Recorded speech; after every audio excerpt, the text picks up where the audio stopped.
Hi everyone, I'm Rick McKinley and I want to welcome you to the Rick's Pick Show. Today we're shooting a Dr. Rick segment. That's where we take viewer calls and talk about specific loan scenarios. We're doing that next door, so I'll meet you at that side.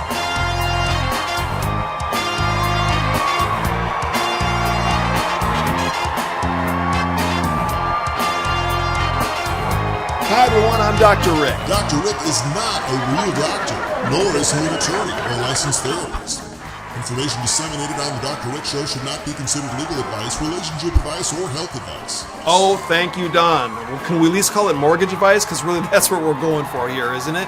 Possibly. We're still waiting for approval from legal, compliance, and marketing. Okay, thank you, Don. In the meantime, can we run with our first scenario? Caller 1, you're on the air with Dr. Rick. What's your question? How can we help? What's your name? Hi, Dr. Rick. Thanks for taking my call. This is Abby Ingersoll. Were we screening out all the chatbot AI calls? I promise I am screening the calls. The next one will be better. Rick, is there a problem? No. Abby, welcome back to the program. What's your scenario? I have a client that is self-employed and they want to purchase a home that's in need of renovation work. Is this something you can help me with? Perhaps, Abby, perhaps. Can you answer a few questions for me? What's the scope of the work they want to do? What's the down payment amount you're looking at? And how long have they been self-employed? 1. They plan on doing a major addition to the home while also renovating the kitchen.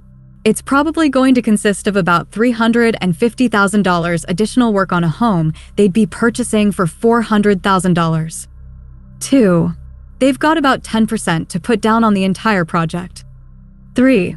They've been self-employed for 18 months.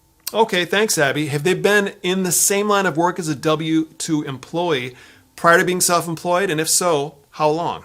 You're welcome, Rick. Yes, 3 years. Okay, well, very good.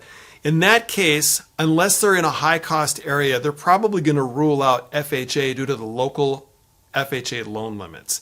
Now, if they can afford the payment on a $700,000 loan, they probably make too much money for the Home Ready and the Home Possible versions of the program, but the Choice renovation and the Home Style renovation could be good options for them. So hopefully that helps. Thanks for the call. I'd like to present another scenario. Well, we do need to reserve time for other callers, Abby. I think you need to listen to one more scenario. Okay, sure, automated Abby Ingersoll. What's your next scenario? I received an inquiry regarding a potential client that is on a fixed income. They receive Social Security and a small pension, and they need a little cash to get a new roof. The home is almost paid for, and it's worth about $350,000. They don't want to sell the home, but they really can't afford the current payment, let alone a larger payment as the result of an increased loan amount. What is your recommendation, Dr. Rick? Well, that's an interesting conundrum, Abby Ingersoll. Some less skilled in the art of origination would probably suggest a cash-out refinance or maybe a renovation loan. But the clues you've given about affordability and fixed income lead me to believe that they're a better fit for a reverse mortgage. They can potentially choose not to make another payment, and they can still take enough cash out to fix their roof. We need to know more.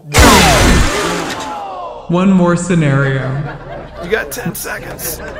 A man and woman want to purchase a home together. He's a veteran and she is not. Is it possible? Can they still finance the home with zero down payment funds? If not, what would the minimum down payment be? Are there any other issues that they'd need to be aware of?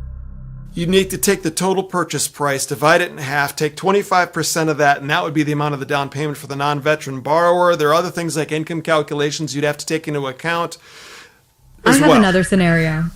No, I don't think so, Abby. No, thank you. Okay, fine.